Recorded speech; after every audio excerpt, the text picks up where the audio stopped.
할렐루야. 네, 오늘도 하나님의 은혜가 넘치기를 주의 이름으로 축원합니다.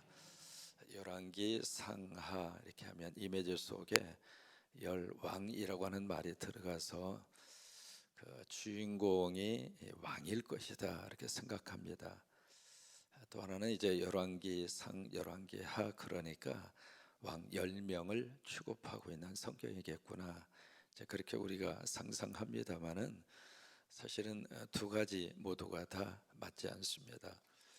10명의 왕을 취급하고 있는 건 아니고요. 이스라엘의 그 남북한의 북쪽의 이스라엘과 남쪽의 유다의 왕들에 대한 이야기. 근데 중요한 것은 거기 이제 주인공이 왕이 아니라 누구냐면 선지자입니다. 선지자. 그래서 열왕기 상, 열왕기 하를 선지서라고 보는 경우가 있습니다. 그래서 열왕기 상의 가장 중요한 인물은 누구냐면 엘리야입니다. 그리고 열왕기 하루 가서 보시면은 거기에 가장 중요한 인물은 누구일까요? 엘리사입니다. 그러니까 왕들을 중심으로 한 역사가 아니라 바로 선지자를 중심으로 한 하나님의 역사입니다. 그 이야기는 바로 뭐냐면 선지자라고 하는 것은 한 개인을 의미하는 게 아니거든요. 선지자를 들어 쓰시는 하나님을 말하고 싶은 거예요. 여러분, 우리나라 역사의 중심도 하나님이세요. 그래서 우리가 지금 이 상황 속에서 더 간절히 기도하는 이유는 하나님 이 나라를 지켜 주시옵소서, 이 나라를 보호하여 주옵소서. 이게 아무리 사람이 잘하고 사람이 아무리 노력을 하더라도 하나님의 역사가 없으면 안 되거든요. 그러니까 이스라엘의 역사도 마찬가지거든요. 뛰어난 왕들이 역사 속에 등장하기도 하고 완전히 너무 말 그대로 기존 이하의 기존 미달의 그런 왕들이 역사의 전반에 등장하기도 하지만 그 모든 역사를 끌고 가시는 분은 누구냐면 하나님이시라. 이제 그것을 기록하고 싶은 것이 열왕기 상과 열왕기 하입니다. 그래서 열왕기하에 가서 보시면은 엘리사가 열왕기하 2장에서 등장을 하거든요. 근데 이분이 열왕기하 13장에서 세상을 떠납니다. 떠나는데 이 엘리야보다도 엘리사는요 엄청난 큰 능력의 종으로 하나님이 그렇게 쓰시는 거예요. 우리 어린이집을 하나님이 그렇게 쓰시기를 축복합니다. 우리 자녀들을 하나님이 그렇게 쓰시기를 축복합니다. 37명의 우리 귀한 친구들 하나님이 쓰시기를 바라고, 여러분을 그렇게 쓰시기를 바라고, 똑같은 사람인데 하나님이 그렇게 쓰시는 분이 있더라 이 말이에요. 그 엘리사에게는 뭐가 있었느냐면 거룩한 욕심이 있었어요. 그 욕심이 바로 뭐냐면 갑절에 영감을 주시옵소서, 꽃배기 영감을 주시옵소서. 여러분, 영감은요 하나님이 주시는 놀라운 역사입니다. 그러니까 세상적인 실력도 우리에게 필요하지만은 정말 그 실력을 이렇게 빛을 드러나게 하는 가장 중요한 것은 바로 영적 능력입니다. 그래서 시카고 대학에 노벨 경제학 그 상을 받은 유명한 경제학자가 있습니다. 그 경제학자가 뭐라고 이야기하느냐면 앞으로 21세기는 영적 능력이 자본이 되는 시대가 될 것이다. 그러니까 영성이 그만큼 중요하다 그 말이에요. 그러니까 엘리야는 그것을 뭐지 느낀 거예요. 나에게 갑절의 영감을 주시옵소서. 그래서 이제 엘리야를 통해서 갑절의 영감의 능력을 그렇게 받잖아요. 그 다음에 이 엘리사가 쭉 활동을 하는데 기가 막힌 역사들이 나타나요. 오늘 6장도 마찬가지입니다. 6장에 보시면 이제 한 신학주가 등장을 하고 있거든요. 등장을 하는데 1절을 같이 한번 읽겠습니다. 1절 시작. 선지자의 칠아들이 엘리사에게 이르되 보소서 우리가 당신과 함께 거주하는 이곳이 우리에게 좋습니다. 그러니까 신학교에 함께 기거하면서 말씀을 그리고 훈련을 받는데 그 장소가 비좁다 그 말이에요. 신학교가 부족하네, 비좁다 그거예요. 그러면서 2절에 보시면은 요단으로 가서 거기서 한 장소를 정해서 우리가 신학교를 좀 확장합시다. 우리가 거주하는 이 거주 지역이 너무 좁으니까 좀 더 이 거처를 좀 더 확장 공사를 합시다, 이렇게 제안을 해요. 그러니까 2절에 엘리사가 그래 가라, 그렇게 허락을 합니다. 근데 3절에 보시면은 그 중에 신학생 한 사람이 그렇게 제안을 해요. 3절을 같이 읽습니다. 그 하나가 이르되 청하건대 당신도 종들과 함께 하소서 하니 엘리사가 이르되 내가 가리라 하고, 여기 엘리사 보고 같이 갑시다 그거예요. 같이 갑시다. 여러분, 그 이야기는요, 당신도 가서 같이 신학교 건축 사역 같이 합시다, 그 말이 아니에요. 여기 엘리사를 초청했다는 이야기는 누구를 초청했는가? 하나님을 초청한 거예요. 우리만 갈 수가 없습니다. 우리만 가서는 안 됩니다. 하나님이 함께 하셔야 됩니다, 그 뜻이에요. 그러니까 하나님께서, 엘리사께서 그래 내가 같이 가줄게. 오늘 하루를 사는 동안 주님 나 혼자서는 안 됩니다. 하나님 함께하여 주옵소서.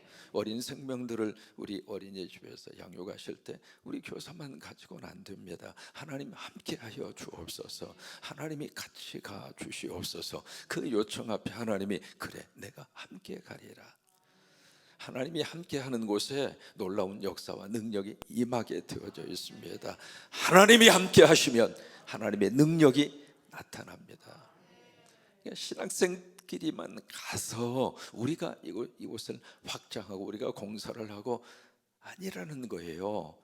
엘리사 당신도 함께 가다라고. 마가 7장에 보시면은 수로 보내게 여인이 등장하거든요. 수로 보내게 여인은 두로와 시돈 지역, 지금으로 말하면 레바논 그쪽 지역입니다. 그러니까 예수님 당시에 이미 국경을 초월한 거죠. 거기 이제 더러운 귀신 들린 딸을 가진 어머니가 예수님의 소문을 듣고 찾아옵니다. 자식이 아프면 부모는 어디가 아파요? 가슴이 아픈 것이 아니라 존재 자체가 아픕니다. 차라리 내가 아프고 말지. 그게 부모 심정이에요. 부모와 자식은 둘이 아니라 하나입니다. 자식이 죽으면 어디에 묻습니까? 세월이 지나도 잊혀지지 않는 게 자식이에요. 이태원에서의 그 사건은요, 온 국민의 마음을 아프게 한 것이 아니라 찢어지게 하는 정도가 아니라 애통하게 하는 사건이에요. 그러니까 더러운 귀신들 들려서 이 딸이 너무 고생하는 것을 보고 어머니가 예수님이 오셨다 그 소문을 듣고 예수님에게 손살같이 찾아와요. 찾아와서 예수님의 발 앞에 엎드립니다. 뭐예요? 자기의 모든 것을 다 부었다 이 말이에요. 내 딸만 나올 수 있다면, 내 딸이 귀신으로부터 치유만 받을 수 있다면 내가 죽어도 괜찮습니다. 아니, 나라고 하는 이 존재의 자존심 땅에 망가뜨려도 괜찮습니다. 그래서 땅에 엎드리잖아요. 엎드려서 뭘 하느냐면 간구합니다. 간구했다는 이야기는 고쳐주세요, 그런 음성이 아닙니다. 몸부림치면서 간절히 요청한 거죠. 근데 그 여인의 부탁을 딱 듣고 예수님이 뭐라고 이야기하시느냐면 자녀의 떡을 취해서 개들에게 주는 것이 마땅하지 않다. 청청병력 같은 말씀을 예수님이 하시는 거예요. 근데 그 말을 들은 다음에 이 여인이 뭐라고 그래요? 주여 옳습니다. 주님 말씀이 맞습니다. 왜요? 자녀부터 챙기는 것이 세상 이치지요. 그런데 개들도 자녀의 상에서 떨어지는 부스러기를 먹나이다. 근데 그 여인의 말이 떨어진 다음에 그 다음에 참 기가 막힙니다. 따라서 한번 해보실까요? 내가 이 말을 하였으니. 그게요, 영어 번역해 보시면은 네가 이렇게 나에게 반응을 보였으니 그 말이에요. 그러면 여인이 보인 반응이 뭐냐 그 말이에요. 개들도 그 자식들의 상에서 떨어지는 거 먹고 삽니다. 그러면 그 말에 어떤 의미성이 있었길래 그 여인이 한 그 말을 예수님이 들으시고 감동을 먹은 거예요. 네가 이 말을 하였으니 가라, 네 딸이 귀신으로부터 치유함을 받았느니라. 그러고 나서 이제 돌아가서 보니까 그 딸의 병이 깨끗이 치유받은 거예요. 예수님의 마음에 그 감동을 하게 하신 그 여자의 그 말이 어떤 의미인가? 그 여인의 대답 속에 뭐가 있느냐면 옳습니다. 개들도 그 자식의 상에서 떨어지는 부스러기를 먹습니다. 무슨 의미냐면 그 개로 비유되어져 있는 그 대상은 이방인이거든요. 다시 말해서 여인, 수로 보내게 여인 본인을 말합니다. 거기에 자식은 바로 유대인들을 의미하고 있거든요. 그러니까 유대인들이 먹는 그 빵, 유대인들이 먹는 그 떡, 그 떡이 무엇인가? 복음이에요. 유대인들이 먹어야 되는 그 떡, 이방인인 나도 먹어야 삽니다. 구체적으로 말하면 나에게 예수님이 필요합니다. 그요. 나 예수 믿어야 살겠습니다. 나 예수 믿어야 살겠습니다. 나 예수 의지하여 살겠습니다. 이방인이 아니라 개가 아니라 무엇이라고 말씀을 하시든지 좋습니다. 그러나 나에게 예수가 필요합니다. 나 예수 믿어야 살겠습니다. 그게 그 여자의 말이에요.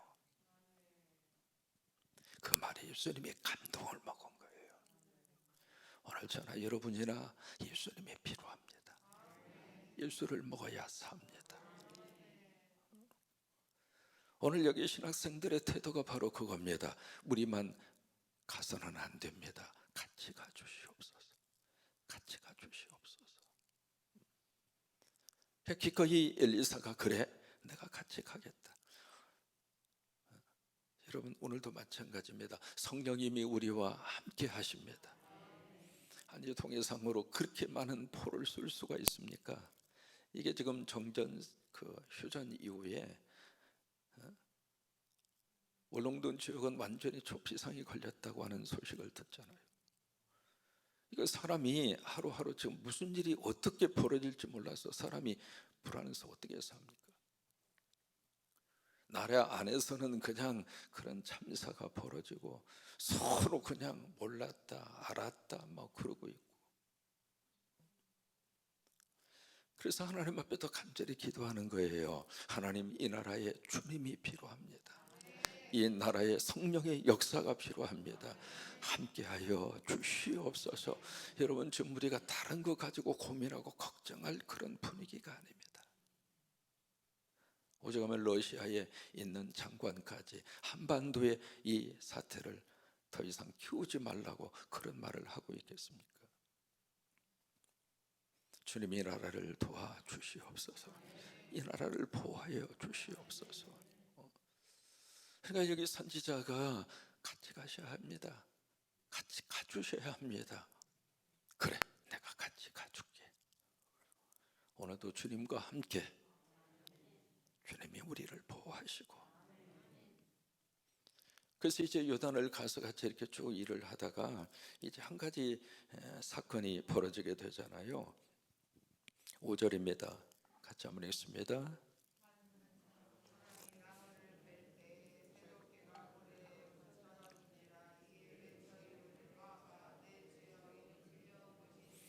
이제 나무를 이렇게 벌목을 하다가 쇠도끼가 어떻게 물에 빠진 거죠. 빠질 수 있는 거죠. 근데 5절에 외쳐라고 하는 단어가 있죠. 외쳐. 이 외쳐라고 하는 단어가 바로 뭐냐면 애통이에요. 애통. 그 애통이라고 하는 단어에서 나온 것이 회개입니다. 그러니까 토끼가 이제 물에 딱 빠졌는데 빠진 그 일 앞에서, 그 사건 앞에서 이 신학생이 막 거기서 애통하고 회개하는 거예요. 회개하면서 하는 말이 뭐라고 이야기하냐면, 내 주여, 빌려온 건데. 이 빌려왔다고 하는 말은 그냥 있는 것 주워왔다 그 말이 아니라 사정에서 빌려왔다 그 말이에요. 우리가 생각할 때는 쇠도끼 하나 가지고 뭘 그러는가? 아니에요. 벌써 이 당시에는 철기 문화가 아닙니다. 그러니까 쇠도끼라고 하는 것은 엄청나게 귀한 거거든요. 그러니까 이게 보통 물건이 아니라 그 말이에요. 근데 그것을 빌려왔는데 이게 어떻게 하다 보니까 물속에 퐁당하고 빠져버린 거예요. 우리가 가장 소중한 것을 붙들었는데 어느 날 갑자기 그게 없어져 버린 거예요. 건강이라고 하는 소중한 것을 내가 꼭 지금까지 건강 주셔서 그것을 가지고 이렇게 살았는데 어느 날 갑자기 건강이 물에 빠지는 것처럼 몸에 이상이 생기고 아픔이 생기고, 각자마다 이 쇠독귀에 해당하는 것들을 다 가지고 그렇게 살았는데 실수로 했던, 아니면 환경이 그렇게 됐던, 다른 사람에 의해서 그런 일을 당하게 됐던, 어쨌든 간에 결과적으로 내 손에 있어야 되는 것을 놓쳐버린 거예요. 근데 이제 그 속에서 어떤 반응을 보이는가, 여기 이제 가장 중요한 거예요. 외쳐. 누구를 부르는가? 아, 주여. 지금 누구를 찾는 거예요? 하나님 찾는 거예요. 하나님 찾는 거예요. 방금까지라도 내 손에 있어서 내가 잘 썼고 내가 잘 이렇게 유용하게 내 삶 속에 필요한 거에서 내가 지금 붙잡고 그리고 있었는데, 이게 갑자기 내 손에서 빠져나가서 이제 그 순간에 아, 주여, 하나님을 찾는 거예요.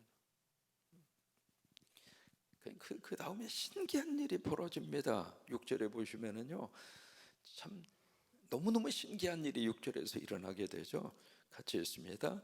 하나님의 사람이 이르되 어디 빠졌느냐 하며 그곳을 보이는지라. 엘리사가 나뭇가지를 베어 물에 던져 수도기를 떠오르게 하고, 여기 작은 차이입니다만은 큰 차이를 발견할 수 있습니다.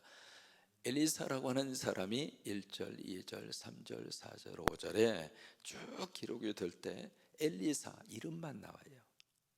그런데 6절에 가서 보시면 엘리사 이름이 나오는 것이 아니라 하나님의 사람이 나와요. 하나님의 사람이. 그러니까 엘리사를 지금 드러내고 싶은 게 아닙니다. 엘리사 속에 역사하고 있는 하나님, 여러분 속에 계시는 성령님, 우리 아이 속에 있는 주님, 바로 그 부분을 지금 드러내는 거예요. 이게 엘리사가 아닙니다. 하나님의 사람이에요. 하나님의 사람. 우리가 믿음 생활하면서 하나님의 사람이라고 하는 인식을 가지고 살면 서로가 너무 소중합니다. 여러분 한 분 한 분은 다 하나님의 사람이에요. 예수 믿고 예수님이 우리를 구원해 주시고 십자가의 능력으로 우리를 다 용서해 주시고,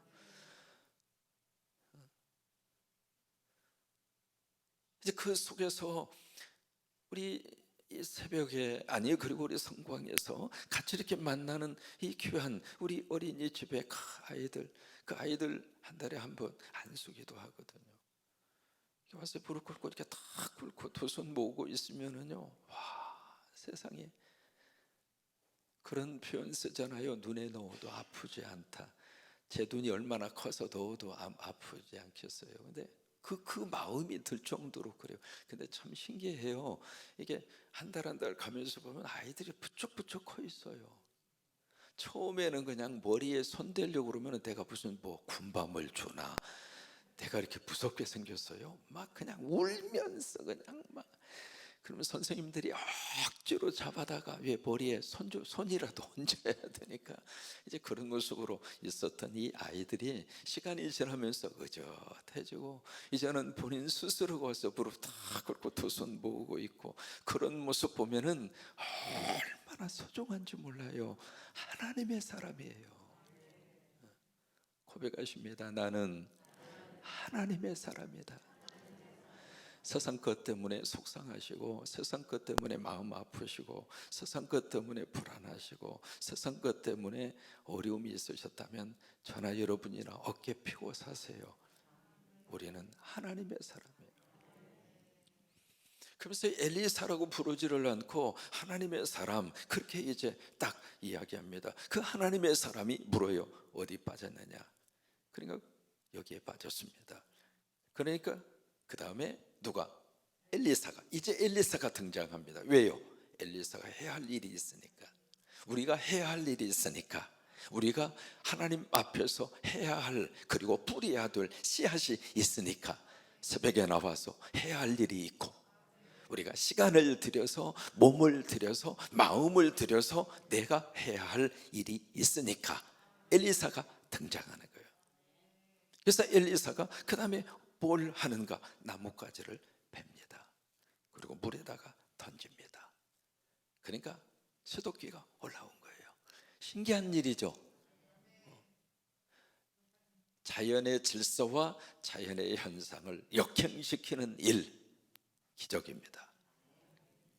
근데 이 일을 엘리사가 했는가? 그거 아니에요.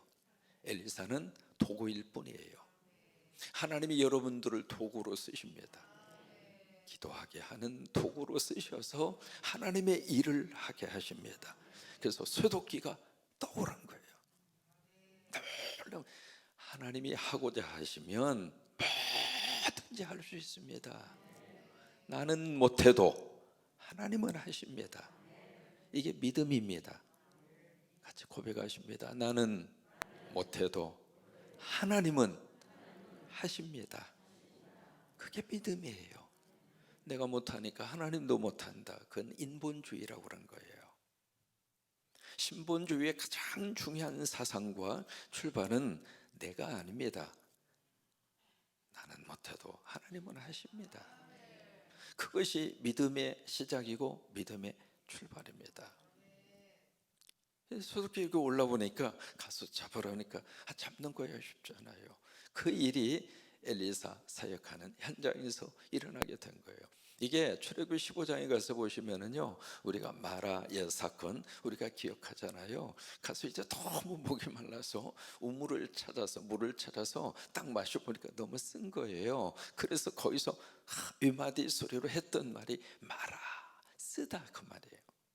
그때 모세가 하나님 앞에 팍 부르짖어 기도합니다. 참 믿음의 사람은요, 부르짖어 기도하면 하나님이 역사하십니다. 막 기도하니까 하나님이 한 나무를 딱 지시하세요. 그러니까 그 나무를 갖다가 마라의 물에다가 나무를 던지니까 그 쓴 물이 여러분 아시죠? 무슨 물로 바뀌었어요? 단물로 바뀌어진 거예요. 마실 수 없었던 그 물을 그냥 시원하게 마실 수 있는 물로 바뀌어진 거예요. 그때의 나뭇가지, 그리고 여기에 나오는 나뭇가지, 우리가 뭘 상상할 수 있을까요? 십자가예요. 십자가예요. 십자가가 던져지면 하나님께서 쓴 것도 단 것으로 바꿔주고, 빠졌던 것도 다시 떠오르게 하시고, 상실했던 것도 회복하게 하시고, 여러분 이 십자가의 능력 속에는 놀라운 하나님의 거룩한 능력이 십자가 안에 있습니다. 세계적인 3대 테너 하면 여러분 아시죠?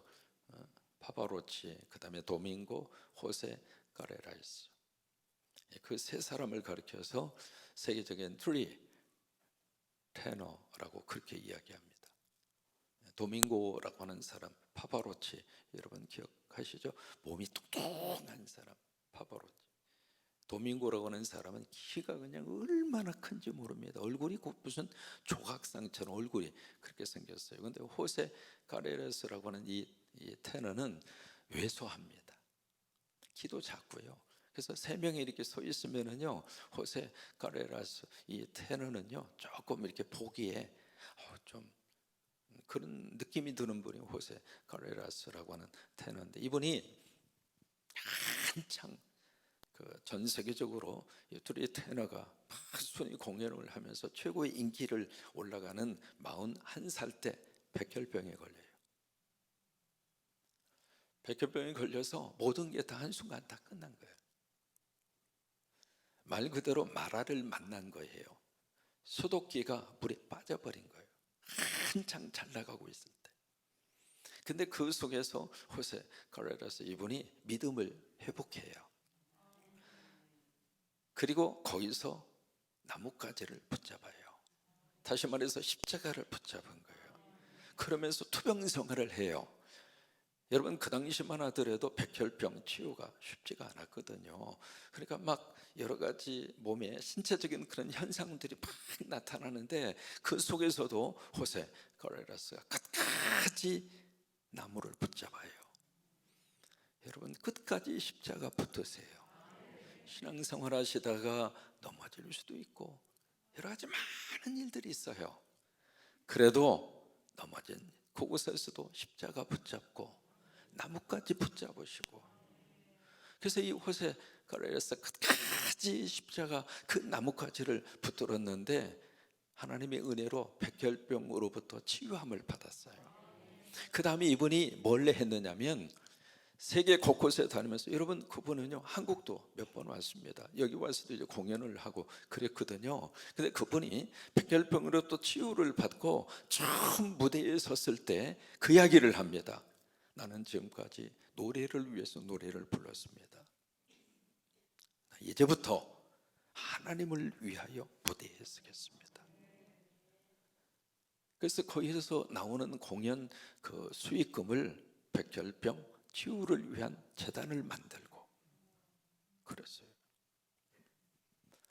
여러분 소독기에 빠질 수 있습니다. 마라 만날 수 있습니다. 그런데 거기에 십자가가 있습니다. 빠뜨린 것도 하나님께서 떠오르게 하시고 마라의 쓴물도 단물로 바꾸셔서 오늘 하루 이런 축복이 넘치기를 주의 이름으로 축원합니다.